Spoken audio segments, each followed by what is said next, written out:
हम में एक गुण है कि जिस शक्ति को हम डेवलप करना चाहें उसको हम कर सकते हैं। जानवरों के बच्चे, कोई भी जानवर ले लीजिए, वो पैदा होते ही ऑलमोस्ट अपने पैरों पे खड़े हो जाते हैं। उनको ज्यादा प्रोटेक्शन की जरूरत नहीं होती। जियोमैग्नेटिक फील्ड से जब आप टच करते हैं, your circulatory rhythm start setting up.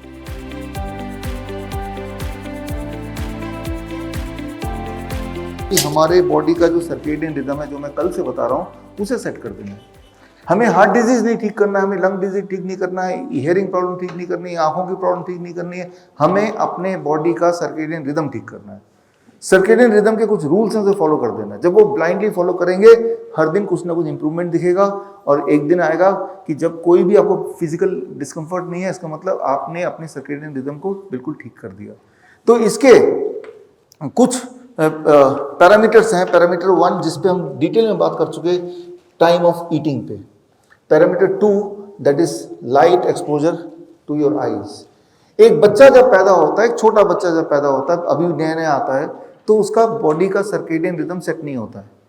इसीलिए वो कभी भी रोता है, वो कभी भी सोता है, अचानक उठ जाता है, अचानक फूड खाता है, अचानक पॉटी कर देता है। कोई सर्केडियन रिदम बना नहीं है।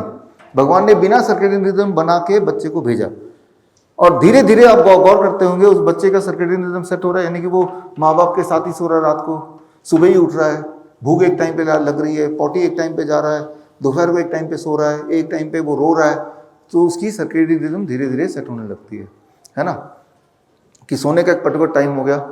लेकिन आप ये गौर करेंगे कि जो इंसान के बच्चे हैं, उनका अपने पैरों पे खड़े होने में या सर्केडियन रिदम सेट होने में कई महीने लग जाते हैं। वो बहुत ही फ्रेजाइल होते हैं। जबकि के बच्चे, कोई भी जानवर ले लीजिए, वो पैदा होते ही ऑलमोस्ट अपने पैरों पे खड़े हो जाते हैं। उनको ज़्यादा प्रोटेक्शन की ज़रूरत नहीं होती। उनका सर्केडियन रिदम, उनका जो अलर्टनेस है, अपने आप को बचाव करने की क्षमता है, वो उनकी काफ़ी ज़्यादा स्ट्रांग होती है इंसान के बच्चों के कंपैरिजन में। इंसान के बच्चे को कई कई महीने या कई कई साल तक भी प्रोटेक्शन की ज़रूरत होती है, और तब जाके वो अपने पैरों में खड़ा होता है, तब जाके वो अपने आप को संभालने लायक होता है। ऐसा क्यों कि बाकी जानवरों में सर्केडियन रिदम बड़ी तेजी से बन जाता है और इंसान के बच्चे में इट टेक्स लॉन्गर टाइम। पहली बात तो जब वो आता है धरती पे, यहाँ बड़ा इंपॉर्टेंट है, जब जानवर का बच्चा धरती में आता है तो याद रखिए वो सीधे धरती में गिरता है, जमीन में गिरता है, मिट्टी में गिरता है। यानी कि आते ही उसकी बॉडी 0 वोल्ट, राइट। और इंसान का बच्चा पहली बार धरती को कब छूता है? न जाने कब छूता है, जब वो माँ बाप के चुंगल से बाहर निकल पाता, थोड़ा बहुत अपनी पसंद का कुछ कर पाता है, तब जाके कहीं हाथ लगाता है, राइट। कोई पेड़ को पकड़ेगा या जूते के बिना चलेगा, राइट। नहीं तो आजकल जिस तरह के मॉडर्न लाइफ में जीते हैं, तो मिट्टी को तो गंदा माना जाता है ना, तो वो गंदा हो जाएगा, इन्फेक्शन हो जाएगा, इस तरह से वो ओवर प्रोटेक्टिव पेरेंट्स हैं। तो बहुत समय बाद, कई कई साल बाद पहली बार बच्चा देखता है कि धरती को छूना होता कैसे है, राइट, अनलाइक द एनिमल्स। तो यहाँ पे समझना पड़ेगा कि जब धरती से आप छूते हैं तो सीधे इलेक्ट्रॉन आपकी बॉडी में ट्रेवल करते हैं। वो जो इलेक्ट्रॉन बॉडी में ट्रेवल करते हैं, वो आपके सर्केडियन रिदम को सेट करने लगते हैं। जियोमैग्नेटिक फील्ड से जब आप टच करते हैं, your circadian rhythm start setting up, right. एक इंसान का बच्चा जब पैदा होता है हॉस्पिटल में, वो दिन में पैदा होगा तब भी इसी तरह का लाइट होगा, रात को पैदा होगा तभी इसी तरह का लाइट होगा। उसका ब्रेन को ये पता नहीं कि अभी दुनिया में दिन बोले कि रात बोले, उसके लिए हर समय एक दिन है, राइट। तो इस कंफ्यूजन में उसके सर्केडियन रिदम को डेवलप होने में टेक्स लॉन्ग टाइम। जबकि एक जानवर का बच्चा जब पैदा होगा, एक तो धरती को टच किया और दूसरा सूरज की रोशनी उसकी आंखों में पड़ रही है, उसका immediately circadian rhythm is set, right. इसीलिए वो उसकी इम्यूनिटी इन दोनों चीज़ों पे बहुत निर्भर करती है। Light exposure, the sunlight exposure and the exposure to the ground, ये दोनों चीज़ें ही कर दिया तो बच्चे की इम्यूनिटी डेवलप हो गई। This is the real vaccine, protection from all kind of infections, protection from all kind of microbes. अगर सही मायने में एक बच्चे को प्रोटेक्ट करना है तो उसके लिए द मोमेंट ही is born, the exposure to the ground and exposure to the outside light, right.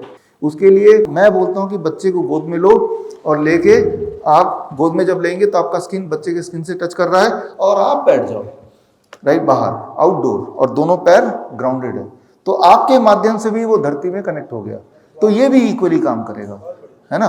तो इस तरह से लेकिन धरती के कांटेक्ट में बच्चे को लाना जरूरी है, अगर आप ये चाहते हैं कि बच्चे की इम्यूनिटी स्ट्रांग हो जाए, बन जाए, है ना।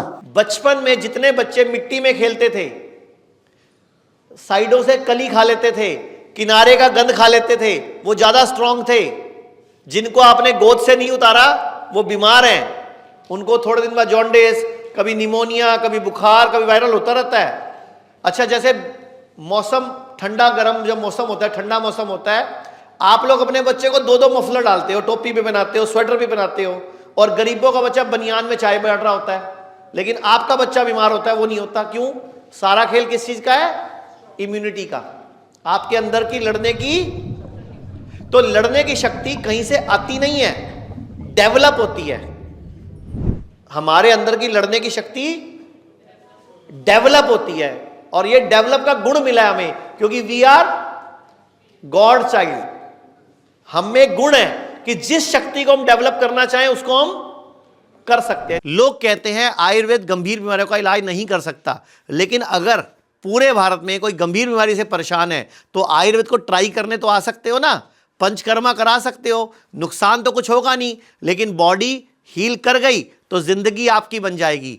और सभी प्रकार के हेल्थ इंश्योरेंस हमारे 120 सेंटरों पर चलते हैं।